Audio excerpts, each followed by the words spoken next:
the higher you are, the harder you fall. So nothing more intoxicating than pride.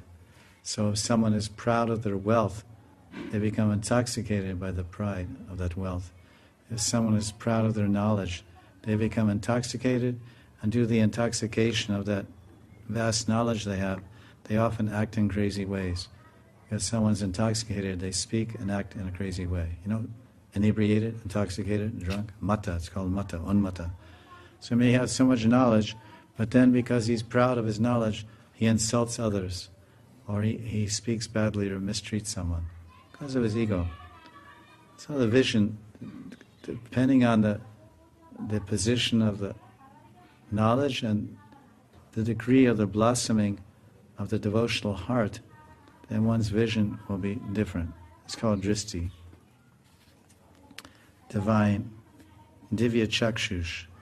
The acharyas explain in Gita that it's kind of a reverse of what's usually understood, because a general presentation, this is the Aishvarya presentation about Vaishnava Aishvarya presentation of Gita, then the Vaishnava Madhurya presentation of Gita.